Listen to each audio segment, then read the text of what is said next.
The grand hall stretched for nearly a kilometer, its crystalline walls reflecting the light of 1,000 stars. Emperor Thralvek sat upon his throne of living metal, his forearms spread wide in a gesture of absolute authority. Around him stood representatives from 40,000 star systems, all subjects of the Viridian Imperium. The Empire had ruled the galaxy for 10,000 years without serious challenge. Today, the Emperor was making an example of someone new. Ambassador Hyun-Soo stood alone in the center of the hall. He was a small figure compared to the towering aliens around him, wearing a simple gray suit that looked plain next to their elaborate robes and armor. His dark eyes remained calm as the Emperor began to speak. "Humanity!" The Emperor's voice boomed through translation devices. "You have expanded into 17 star systems without requesting permission from the Imperium. You have established colonies on worlds we had marked for future development. You have refused our generous offer to join the Empire as a client species. This cannot stand." The assembled representatives murmured their agreement. It was always the same with new species. They would resist at first, then see the Imperial fleet, then surrender. It had been this way for centuries. "Therefore," the Emperor continued, "the Viridian Imperium formally declares a state of war against humanity. You have 48 hours to surrender your worlds and accept Imperial governance. If you refuse, we will demonstrate why resistance is futile." Hyun-Soo stood silent for a moment. Around him, alien diplomats whispered to each other. Some looked sympathetic. Most looked bored. This was a familiar script. "Your Imperial Majesty," Hyun-Soo said finally, his voice steady, "I request a 48-hour recess to consult with my government." The Emperor laughed, a sound like grinding stones. "Consult all you wish, human. The answer will be the same. Surrender or be destroyed." Hyun-Soo bowed slightly and left the hall. Behind him, the aliens were already discussing other matters. The human problem would be solved within a week, they all agreed. 6 hours later and 8,000 light-years away, Supreme Commander Ji-won sat in the war room deep beneath the Pacific.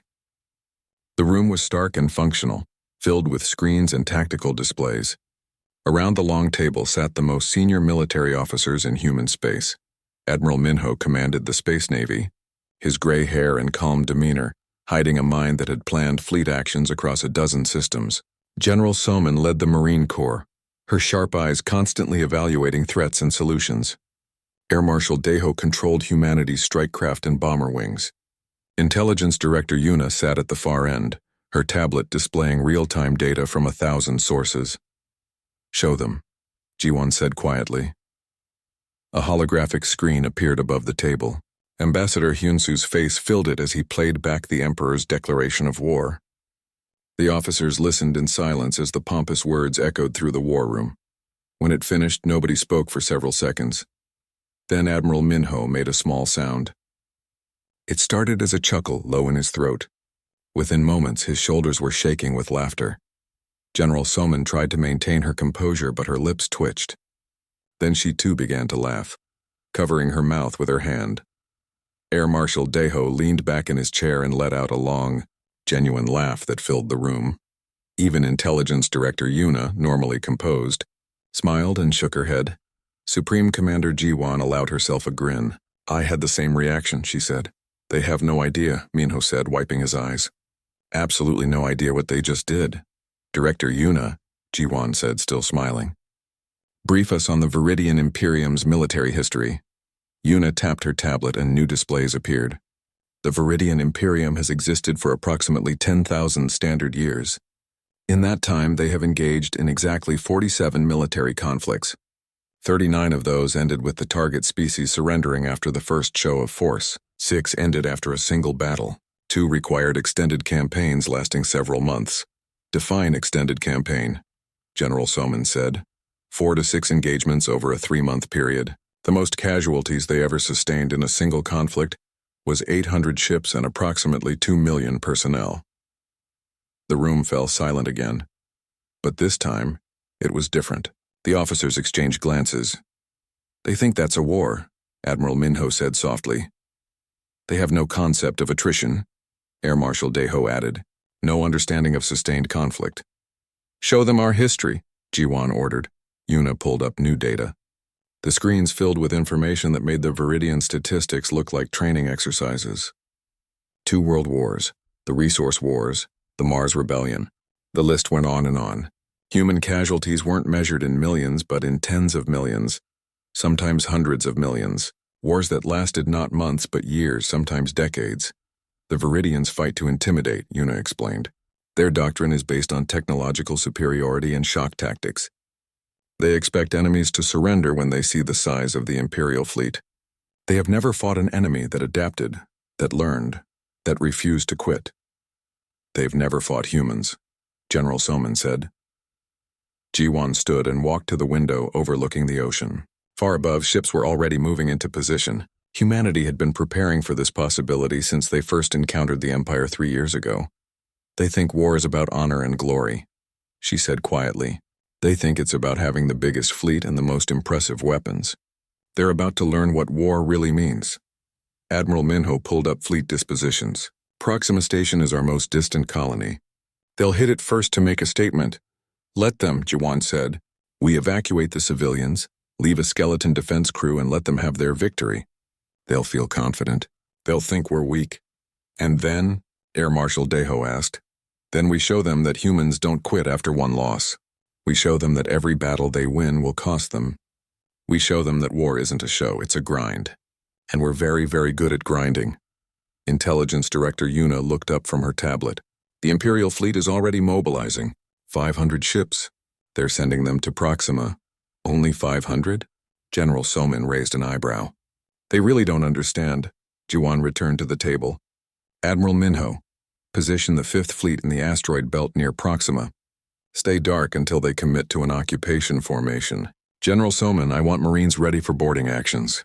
They'll capture ships, not destroy them. We need their technology and their data. Deho, prep fighter bomber wings for hit-and-run strikes. Nothing sustained. We bleed them and disappear. Una, I want full signals intelligence. Every communication they make I want intercepted and analyzed. I want to know what their captains eat for breakfast. The officers nodded, already planning their operations. One more thing, Ji-Wan said. We fight this war on our terms, not theirs. We don't meet them in glorious fleet battles. We don't give them the war they expect. We give them the war we know how to fight. The kind of war where victory isn't decided in a day but over months and years. The kind of war where the side that refuses to quit wins. She looked at each of them in turn. The Emperor thinks he's declared war on a primitive species. He's about to discover he's declared war on humanity, and humanity has been perfecting warfare for 5,000 years. Admiral Minho smiled grimly. Should we send a reply to the Emperor's ultimatum? Ji-Wan considered for a moment. Tell Ambassador Hyun-Soo to deliver a simple message. Humanity respectfully declines the Empire's offer of surrender. And then tell him to get clear. The Empire is about to get a lesson in what war really means. The war room erupted into focused activity. Orders were transmitted across human space. Fleets moved into position. Marines boarded assault ships. Intelligence networks activated deep cover. Agents within Imperial space, the Viridian Imperium, thought they were about to crush a minor annoyance. They had no idea they had just awakened something far more dangerous than they could imagine. High Admiral Corvin stood on the bridge of his flagship, the Eternal Glory, and admired the fleet assembled before him. 500 vessels, each one a masterpiece of Viridian engineering. Their hulls gleamed with energy shields that could withstand small star explosions. Their weapons could glass entire planets. It was, by Imperial standards, an overwhelming show of force. All ships report ready, High Admiral, his second officer announced. Corvin nodded. This would be simple. The humans would see this magnificent fleet, understand their situation, and surrender. Perhaps they would put up token resistance to save face, but the outcome was inevitable. It always was. Take us to the human colony, he ordered. Standard intimidation approach. I want every ship's shields at maximum brightness. Let them see what they face. The fleet jumped through hyperspace and emerged near Proxima Station. The human colony orbited a small red dwarf star, a modest collection of habitats and industrial platforms. Corvin's sensors indicated approximately 50,000 humans lived here. Open a channel, he commanded. The face of a human appeared on his screen. The nameplate identified him as Captain Jamin, station commander. He looked young by human standards, with dark hair and calm eyes. This is High Admiral Corvin of the Viridian Imperial Fleet, Corvin announced. You are in violation of Imperial territory. Surrender immediately and your lives will be spared. You have 1 hour to comply. Captain Jamin looked at something off-screen, then back at the camera. That's a negative, High Admiral. This is human territory. We respectfully ask you to withdraw. Corvin felt a flash of irritation. These humans were more stubborn than he expected. You have 1 hour, he repeated and closed the channel. Exactly 1 hour later, when no surrender came, Corvin gave the order. All ships open fire. Target military installations only. We want prisoners, not corpses. The Imperial fleet unleashed its weapons. Plasma beams lanced across space, striking the station's defensive platforms. The human defenses fired back, but their weapons were primitive compared to Viridian technology.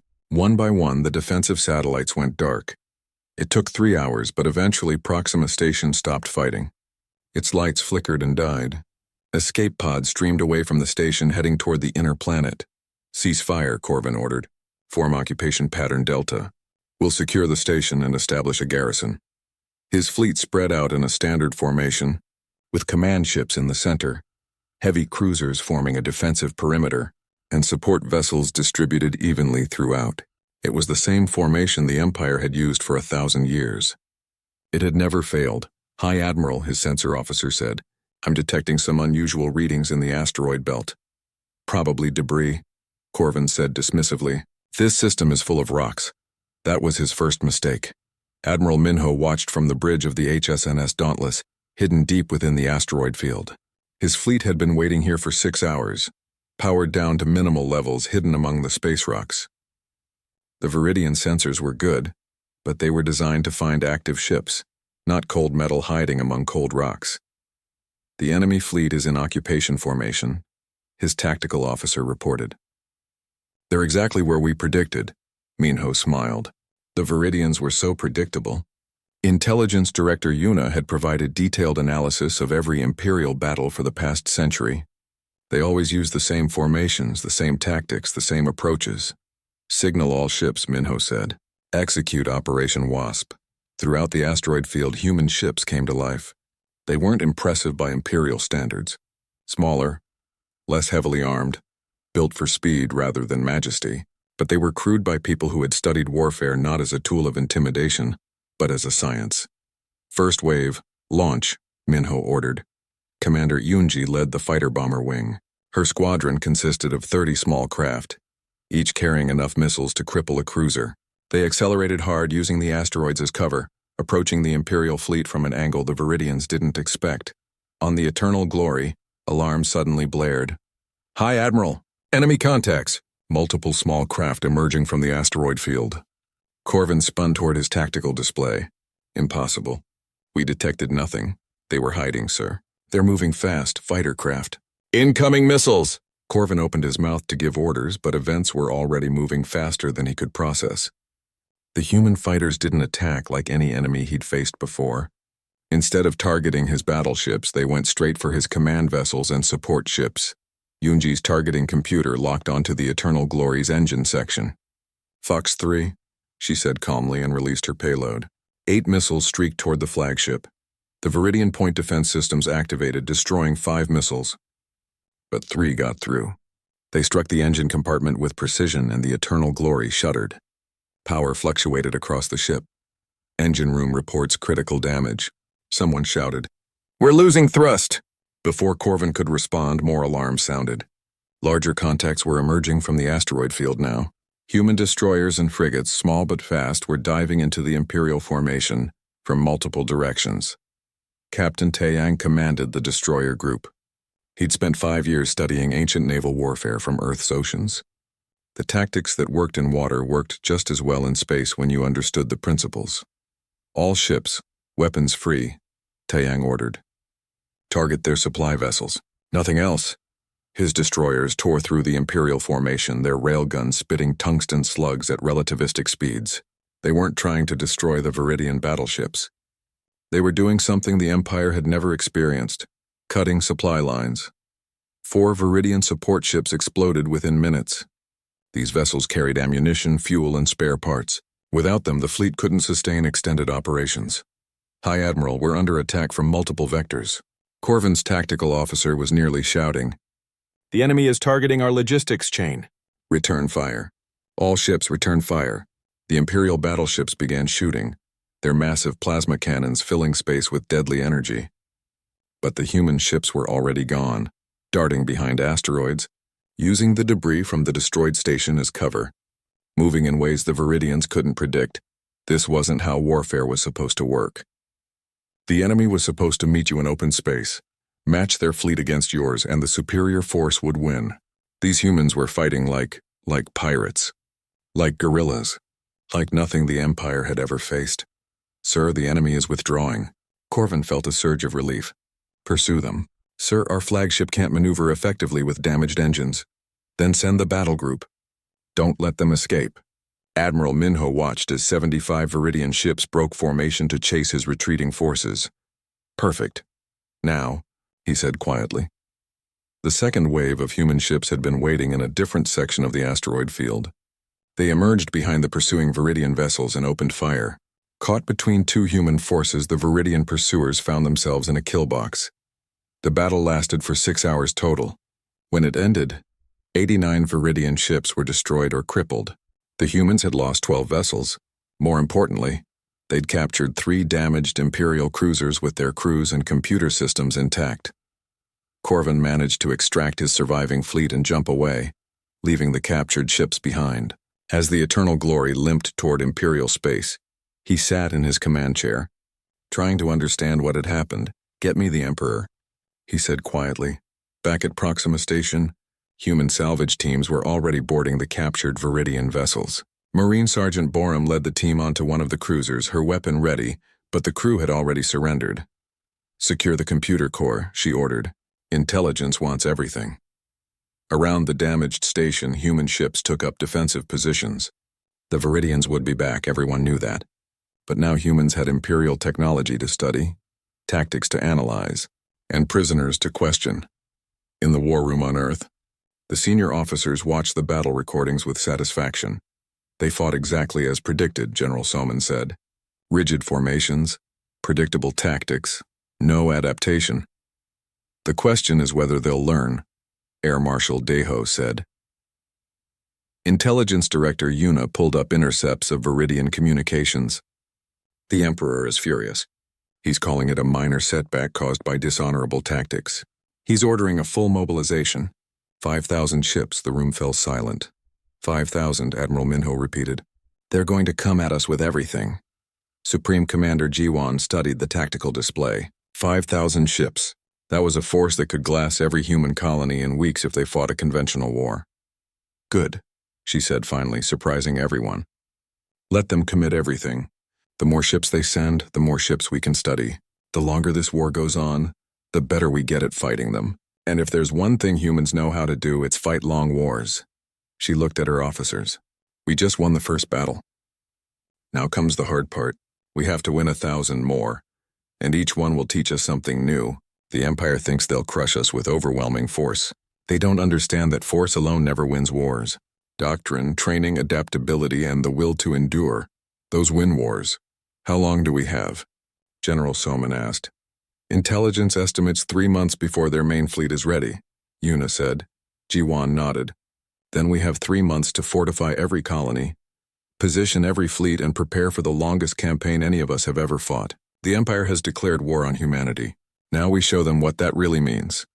Grand Marshal Zerion was chosen to lead the Imperial Armada because he had never lost a battle. In his 300 years of service, he had crushed 17 rebellions and conquered 23 primitive worlds. He was the Empire's greatest living warrior. He stood before Emperor Thralvex, accepting his commission with appropriate ceremony. 5,000 ships, the Emperor said. "The largest fleet ever assembled. You will crush these humans and make an example of their homeworld. No species defies the Empire and survives." "It will be done, Your Majesty," Zerion said confidently. "I will have their surrender within 6 months." 3 months later, his confidence was beginning to crack. The Imperial Armada moved toward human space like a tidal wave of steel and energy. 5,000 ships representing the military might of 40,000 star systems. It should have been unstoppable. The first human colony they reached was New Sol. It orbited a yellow star much like Earth's sun. Sensors indicated a population of 200,000 humans and significant industrial capacity. "Deploy for planetary assault," Zerion ordered. Standard doctrine. Orbital bombardment of military targets until they surrender. What happened next confused him. The human defenders didn't meet his fleet in open space. Instead, they retreated to the surface. His sensors detected them dispersing into the mountains and forests, abandoning the cities entirely. "They're running," his tactical officer said. "Should we pursue?" Zerion frowned. "Bombard their industrial sites. Without industry, they can't resist." The Imperial fleet rained fire on the planet's factories and power plants. Massive explosions rippled across the surface. After 3 days of bombardment, Zerion ordered his troops to land and secure the colony.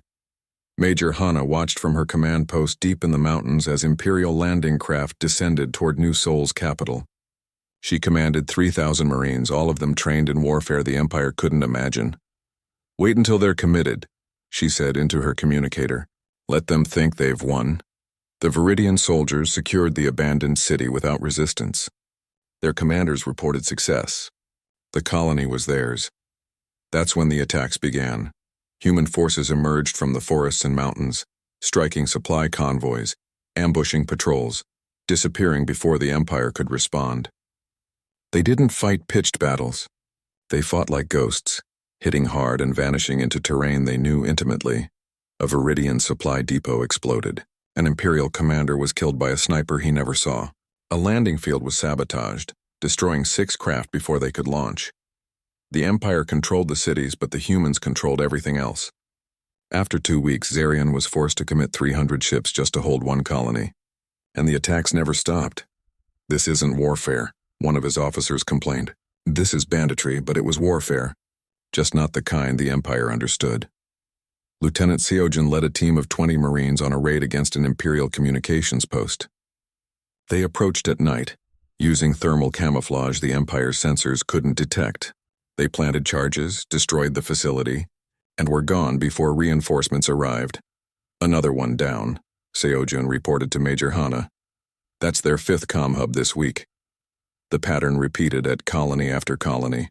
The Empire would arrive with overwhelming force. They would bombard the defenses. They would land troops and declare victory. Then the real fighting would begin, and it would never stop. At New Dublin, Commander Yaren rigged an entire spaceport with explosives. When the Imperial fleet landed to refuel, she detonated the charges. The explosion destroyed 17 ships and killed thousands of soldiers. At Titan Station, defenders held a single fortified position for 3 weeks. They had no chance of winning, but winning wasn't the point. The point was to bleed the enemy, to make them pay for every meter of ground, to buy time for other colonies to prepare. Grand Marshal Zerion sat in his command chamber, staring at casualty reports. In 4 months, he'd conquered 6 human colonies, but his fleet had shrunk from 5,000 ships to 4,200, not from glorious battles, but from endless attrition. "They don't fight like a military," he said to his staff. "They fight like vermin." "Perhaps we should glass their worlds from orbit," one officer suggested. "Kill every human and be done with it." Zerion considered this. The Emperor wanted prisoners, wanted workers, wanted new subjects for the Empire. Total extermination would be seen as failure. Besides, the humans had to run out of resources eventually. He didn't understand that humanity's greatest resource wasn't ships or weapons. It was determination. In the war room on Earth, Intelligence Director Yuna updated the senior staff on enemy movements. The Imperial fleet has taken 6 colonies but lost 800 ships doing it. Their advance has slowed significantly. They're having to garrison each conquered world heavily because of resistance movements. "Morale?" Supreme Commander Jiwan asked. "Declining. We've intercepted communications from their officers questioning the campaign. They don't understand why we won't surrender. The Emperor is pushing Zerion to advance faster." Admiral Minho studied the tactical map. They're stretching their supply lines. Every colony they take requires ships to hold it. The further they push, the weaker their main fleet becomes. "Exactly," Jiwan said. "We're not trying to win battles. We're trying to bleed them slowly, make every victory cost more than it's worth. In another 3 months, they'll reach Earth, but by then their fleet will be significantly weakened." "And if it's not enough?" Air Marshal Deho asked. "Then we fight at Earth with everything we have, but we fight smart, not heroic. We fight the way humans always fight when survival is at stake." "General?" Soman pulled up footage from New Seoul. It showed Imperial, troops being harassed constantly by human fighters who struck and vanished into the wilderness. Empire thinks warfare is about taking ground and flying your flag over it, she said. But controlling territory means nothing if you can't control the people living there. The Vietnamese taught the Americans that lesson. The Afghans taught the Soviets. Now we're teaching the Viridians. Across human space, this lesson was being repeated. The Empire was winning every battle but losing the war. Their ships needed repairs they couldn't get. Their soldiers needed rest they couldn't have.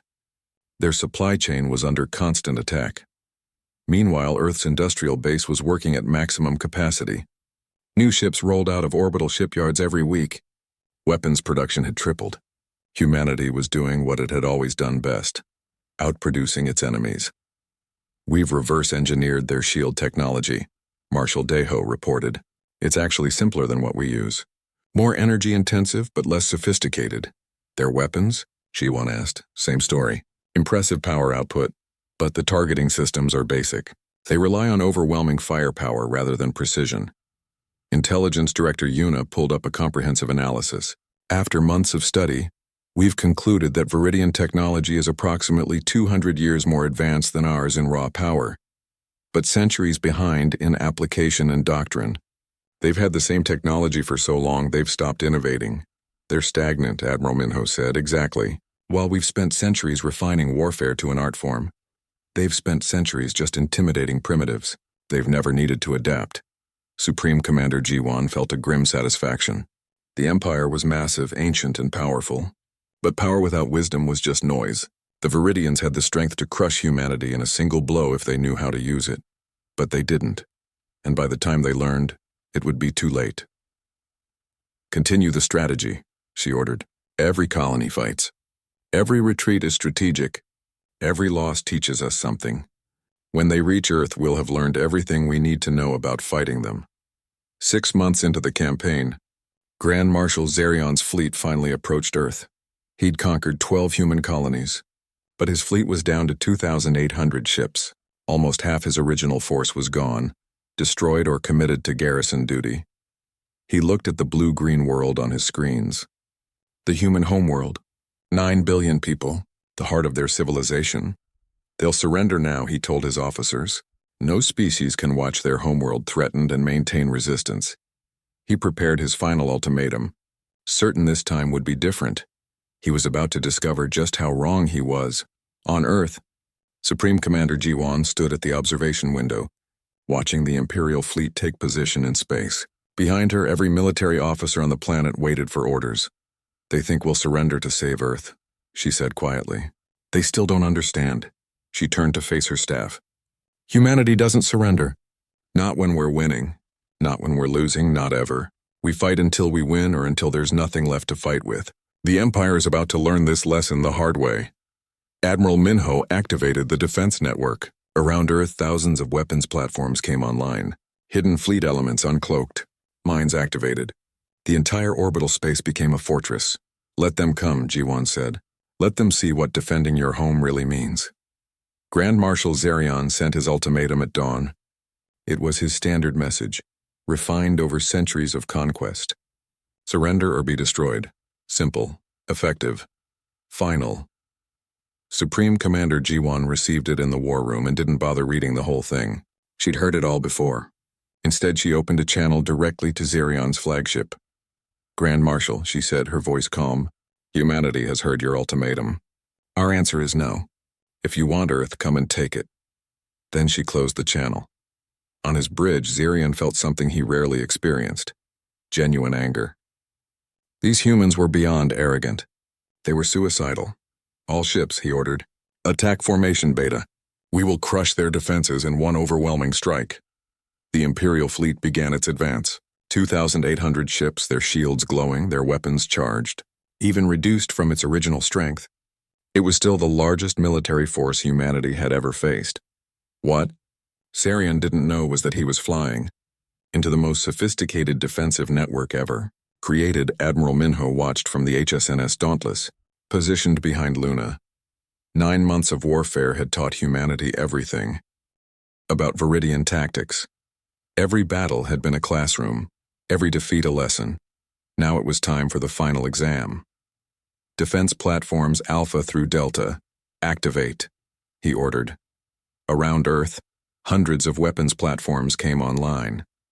But these weren't the obvious satellites the Empire could see. These were buried in orbital debris, hidden in defunct satellites disguised as commercial stations. The Empire's sensors couldn't tell what was a weapon and what was junk. The Imperial fleet advanced confidently. Their vanguard consisted of heavy battleships meant to absorb the initial defensive fire, while their main force maneuvered into position. Commander Borum controlled the defense platforms from her station on the ground. She watched the enemy approach with the patience of a hunter. Wait for it, she thought. Wait until they're committed. The Imperial vanguard entered maximum range. Fire, Borum said. 300 hidden platforms opened fire simultaneously, not with flashy energy weapons, but with simple tungsten rods accelerated to insane speeds. Kinetic kill vehicles, each one carrying the energy of a small nuclear weapon. The Imperial shields held against the first impacts, the second. But the third wave of projectiles found gaps in their defenses. 12 battleships exploded or went dark. Evasive action, Zirion shouted. Where are those weapons coming from? Everywhere, sir. Our sensors can't distinguish between active weapons and debris. The Imperial fleet tried to maneuver, but maneuvering in orbital space was complicated. Every action had to account for gravity, momentum, and collision avoidance. Humanity had been operating in this environment for 2 centuries. The Viridians were used to open space battles. Captain Tai-hyun led a submarine doctrine flotilla. His ships had been hiding in low orbit, powered down, invisible against Earth's magnetic field. Now they rose like sharks from the deep. All ships, full power. Target their command vessels. Taehyun's destroyers erupted from Earth's atmosphere, already firing. They didn't try to slug it out with the larger Imperial ships. They struck fast at vulnerable targets and dove back into the protection of the atmosphere before the Empire could respond effectively. An Imperial command cruiser lost its bridge to a perfectly placed railgun shot. Another took a missile barrage that crippled its communications array. The Viridian formation started to break apart as ships lost coordination with their commanders. This is chaos, one of Zirion's officers said, barely hiding his panic. We can't fight like this. But this was exactly how humanity fought. They'd learned it in the trenches of World War I, in the jungles of Vietnam, in the resource conflicts of the 22nd century. You didn't fight fair, you fought smart. Lieutenant Jiho sat in a bunker in Norway, running cyber warfare operations. His team had been probing Imperial computer systems for months, learning their protocols, finding their weaknesses. Execute Operation Trojan, he ordered. Malware that had been lying dormant in captured Imperial systems suddenly activated. Targeting computers started reporting false data. Communications experienced random delays. Nothing catastrophic, just enough to create confusion.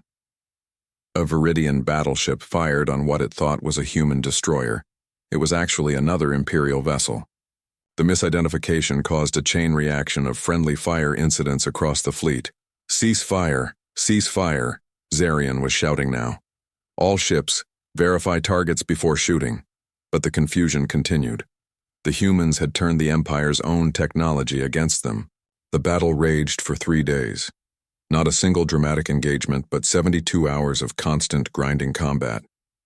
The Empire would push forward, encounter unexpected resistance, pull back, regroup, and push again. Each time they lost more ships. On the 4th day, General Soman led her Marines in a desperate gambit. 20 boarding ships launched from Mars, making a high-speed run at the Imperial formation. They're insane, Zirion's tactical officer said, watching the human ships accelerate directly towards certain death. But the Marines weren't insane. They were calculated. Admiral Minho had created a gap in the Imperial formation specifically for this moment. The boarding ships dove through it before the Viridians could react. Sergeant Sung-ho led the assault on an Imperial dreadnought. His team of 30 Marines breached the hull using shaped charges, flooding into the ship in full combat armor.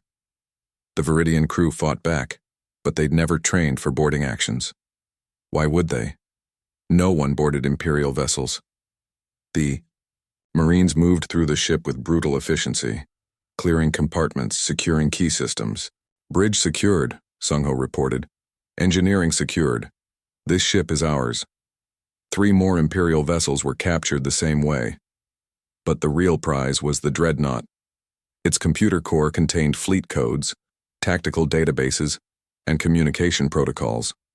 Get that ship out of here, General Soman ordered. Intelligence needs that data. The captured Dreadnought, now crewed by humans, retreated toward Luna. The Imperial fleet tried to pursue, but Admiral Minho's main force emerged from behind the moon, cutting them off.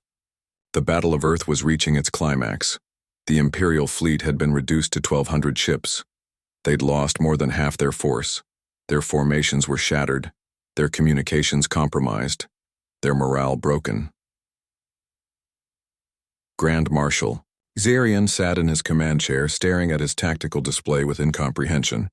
How had this happened? He'd brought the largest fleet in Imperial history. He'd faced a primitive species with a fraction of his resources, and he was losing. Sir, his communications officer said quietly, multiple ships are requesting permission to withdraw. Withdrawal. The word was almost obscene to Viridian ears. The Empire didn't withdraw. The Empire conquered. But looking at his screens, seeing ship after ship going dark, Zarian realized he had no choice. Signal the fleet, he said, his voice hollow. General retreat. We fall back to, Sir, new contacts. Human fleets emerging from hyperspace. Zarian felt his blood run cold. On his screen, 3 full human battle groups appeared. These weren't the battered defenders of Earth. These were the fleets humanity had supposedly lost defending their colonies. The ones Zarian thought were destroyed, they'd been hiding, repairing, waiting for this exact moment. Admiral Minho's voice came over the communications channel, transmitted on open frequencies so every ship in both fleets could hear it. Grand Marshal Zarian, you are surrounded. You have fought bravely, but you have lost. Surrender now and your crews will be treated with dignity. Continue fighting, and we will destroy every ship you have. Choose wisely. In the war room on Earth, the senior officers watched the Imperial fleet's reaction. Would they surrender? Or would they fight to the death? They'll surrender, Intelligence Director Yuna said confidently. We've been monitoring their communications. Their crews are exhausted. They don't understand why they're losing. Their faith in the Empire is shattered. She was right. 5 minutes later, Grand Marshal Zarian transmitted his surrender. It was the first time in 10,000 years that a Viridian fleet had capitulated. Supreme Commander Jiwan allowed herself a small smile. Marshal Deho, coordinate the surrender. I want every Imperial ship secured and their crews processed as prisoners of war. Treat them well. We want their commanders talking to us, not resisting. Air Marshal Soman, recall all combat units. The battle is over. Admiral Minho, bring the fleet home. As orders flowed out, Jiwan looked at the tactical display showing Earth and the defeated Imperial fleet. 9 months ago, the Empire had declared war with absolute confidence. Now their Grand Marshal sat in a prison cell, and humanity controlled over 1,000 captured Imperial vessels. Director Yuna, Jiwan said, send a message to the Emperor. Tell him Supreme Commander Jiwan requests a meeting to discuss terms, and make it clear. We're not asking for peace. We're offering it. There's a difference. The war wasn't over. But the Empire's illusion of invincibility was shattered beyond repair, and across 40,000 star systems, species that had lived under Imperial domination for centuries were watching with great interest. Humanity had done the impossible. They'd defeated the galaxy's superpower, and they'd done it not with superior technology or overwhelming numbers, but with something more fundamental, the knowledge that warfare wasn't about glory or honor. It was about adaptation, endurance, and the will to keep fighting when any reasonable species would quit. The Empire had brought war to humanity's doorstep. Now, humanity was going to teach them what peace really cost. Ambassador Hyun-Soo walked into the Grand Assembly Hall for the second time. The last time he'd been here, he'd stood alone while the Emperor declared war. This time, he wasn't alone. Supreme Commander Jiwan walked beside him, wearing her full military uniform with its rows of medals earned in the hardest 9 months of warfare humanity had ever fought. Behind them came Admiral Minho, General Soman, and the rest of the human delegation. The hall was different now. The aliens who'd looked bored during the declaration of war now watched with careful attention. The Emperor sat on his throne, but he no longer looked imposing. He looked diminished. "Your Imperial Majesty," Hyunsu said formally, "thank you for agreeing to this meeting." Emperor Thralvex gestured with one of his 4 arms. His voice, once booming, was now measured. "Ambassador, Commander, you have come to discuss terms of surrender." "Not surrender," Jiwan said clearly. "Peace, there's a difference." The Emperor's eyes narrowed. "You defeated 1 fleet. The Empire has resources beyond your comprehension. We could assemble 10 more fleets if needed." "You could," Jiwan agreed. "And in 5 years you might destroy humanity. But it would cost you everything. Every fleet you send will bleed. Every victory you claim will make you pay for. We'll fight in space, on planets and asteroid fields, in cities and mountains. We'll never stop. And while we're fighting, your empire will crumble." She stepped forward. "Your Majesty, in the 9 months of this war, 47 species within your empire have begun rebellions. They watched us fight. They learned that the empire can be beaten. Every day this war continues, more species will rise up.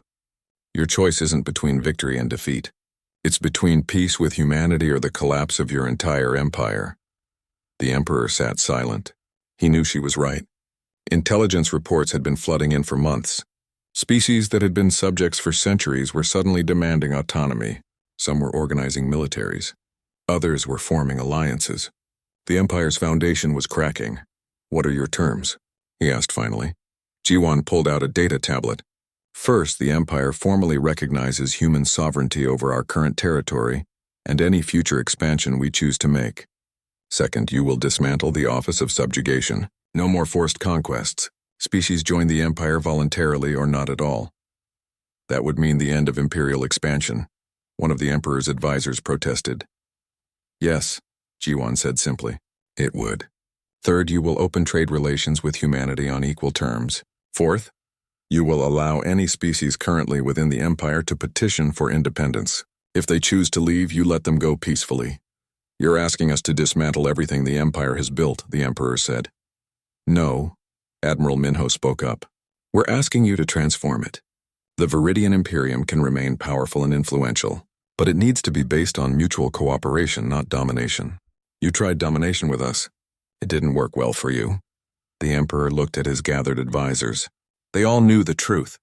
The Empire had the resources to continue fighting, but every projection showed the same result. A long, grinding war that would destroy both humanity and the Empire, leaving the galaxy in chaos. "And if we refuse?" the Emperor asked. "Then we fight," Jiwan said calmly. "And we'll win. It might take years. We might lose billions of people. But we'll win. Because humanity has one advantage you'll never understand. We don't quit, ever. We'll fight until we win or until there's nothing left of either of us." The hall fell completely silent. Every alien present understood what they were witnessing. The balance of power in the galaxy was shifting. "I accept your terms," Emperor Thralvex said quietly. The formal treaty was signed 3 days later. The war was over. Humanity had won. 5 years passed. Intelligence Director Yuna, now retired, stood in the Human Military History Museum on Mars. She was giving a lecture to a class of young officers from a dozen different species. Some were from former Imperial subjects. Others came from independent worlds. All of them wanted to learn from humanity's victory. "The most common question I get," Yuna said to her students, "is how did humanity defeat an empire that had ruled for 10,000 years? People expect a complex answer. Advanced technology, secret weapons, brilliant strategy." She pulled up footage of that first war room meeting where the generals heard the declaration of war and started laughing. "The truth is simpler. We won because we understood what war really is and the Empire didn't." A young alien officer raised his hand. "What do you mean, Director?" "The Viridian Imperium thought war was about having the biggest fleet and the most impressive weapons. They thought it was about honor and glory. They'd conquered so many primitive species without real resistance that they forgot what actual warfare looks like. She changed the display to show battles from Earth's history. World War I trenches, World War II factory production, the resource wars. Humanity has been fighting wars for our entire existence. We learned painful lessons. We learned that technology alone doesn't win wars. Doctrine does. Training does. Adaptability does. But most importantly, will does. The will to keep fighting when victory seems impossible. The will to endure losses that would break other species. The will to adapt and learn from defeat. Another student, a human this time, asked, "But wasn't it risky? The Empire could have destroyed us." "Of course it was risky," Yuna said. "But humanity has always been good at calculated risks. We knew the Empire's weaknesses. They'd never fought a peer opponent. They'd never had to adapt. They'd never experienced the kind of grinding attrition warfare that humanity perfected over centuries." She showed footage of the Battle of Earth. "Look at this. The Empire brought overwhelming force, but force without wisdom is just noise. They couldn't adapt to our tactics. They couldn't understand why we kept fighting. They couldn't cope with a war that didn't end after one battle. So the secret was just stubbornness?" One student asked, half joking. Yuna smiled. "Stubbornness is part of it. But it's more than that. It's understanding that warfare is a science, not theater. Every battle teaches you something. Every defeat makes you stronger if you learn from it. The Empire fought to impress. Humanity fought to win." After the lecture, Yuna walked through the museum. She passed exhibits showing captured Viridian technology, recordings of famous battles and memorials to those who died in the war. She stopped at one exhibit showing the current state of the galaxy.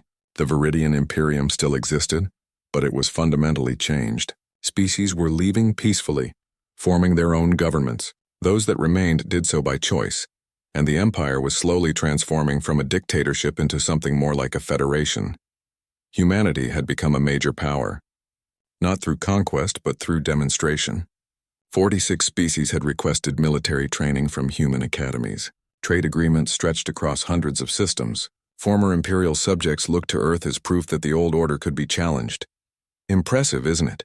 Yuna turned to see Admiral Minho, also retired, walking up beside her. "It is," she agreed. 5 years ago, we were a minor species hoping not to be crushed. Now we're reshaping the galaxy. Not through domination, Minho noted.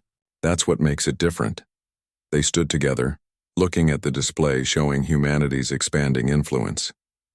"Do you think it will last?" Yuna asked. "The peace? Eventually, something will challenge it. That's the nature of the universe. But we've bought time. We've shown the galaxy that there's an alternative to the old imperial model, and we've proven that even the mightiest empire can fall if it doesn't adapt." Across the galaxy, on a small station orbiting a newly independent world, Colonel Hana trained a mixed battalion of human and alien soldiers. They practiced coordination, learned from each other's strengths, and formed bonds that transcended species. On Earth, Admiral Unji commanded a joint defense fleet with crews from 20 different worlds. They ran exercises daily, combining human tactical doctrine with alien innovations.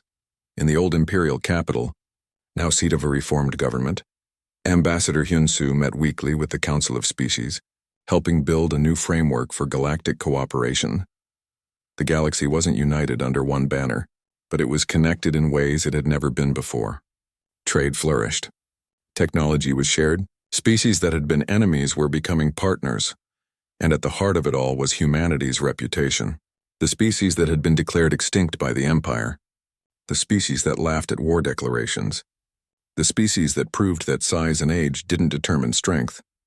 Will did, adaptability did. The refusal to quit did. In a classroom on Europa, a young cadet asked her instructor why humans were so good at warfare.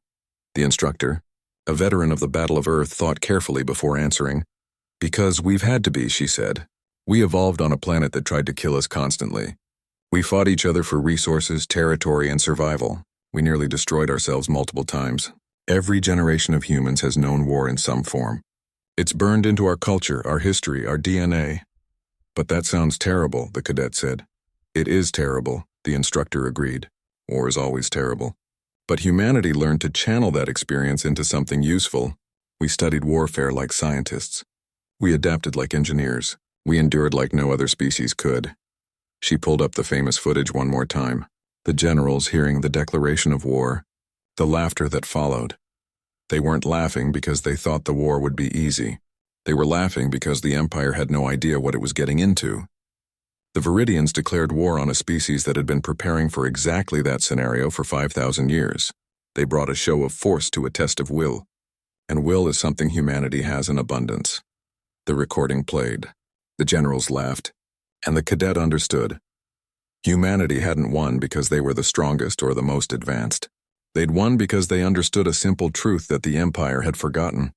In warfare, the side that refuses to quit usually wins. Everything else is just details. Supreme Commander Jiwan, now living in quiet retirement on Mars, sat in her garden and watched the stars. Ships passed overhead constantly now, traveling between worlds that were once isolated, species working together, building something new. Her granddaughter, named Yunji after the hero of Proxima Station, played nearby. She would grow up in a galaxy shaped by the choices made during those 9 months of warfare, a galaxy where humanity was respected, feared, and welcomed in equal measure. Grandmother, young Yunji asked, why did the Empire start a war they couldn't win? Jiwon smiled. Because they didn't know they couldn't win. They'd won every war before. They thought power was enough. But power without wisdom is nothing. Strength without adaptability is weakness, and confidence without understanding is arrogance. So we won because we were smarter. We won because we were willing to learn. The Empire thought they knew everything. Humanity knew we had more to learn. That made all the difference. The girl went back to playing and Jiwon returned to her contemplation. Somewhere in the depths of space, the message humanity had sent years ago was still traveling outward. A simple transmission in 1,000 languages. Humanity extends its hand in friendship. But be warned, we also know how to make a fist. It wasn't a threat. It was a truth. Humanity wanted peace. They preferred cooperation. They welcomed new friends and allies. But if forced to fight, they would fight with a ferocity and determination that the galaxy had never seen before. The Viridian Imperium had learned this lesson. Now every species in the galaxy knew it too, and that knowledge would shape the future in ways no one could fully predict.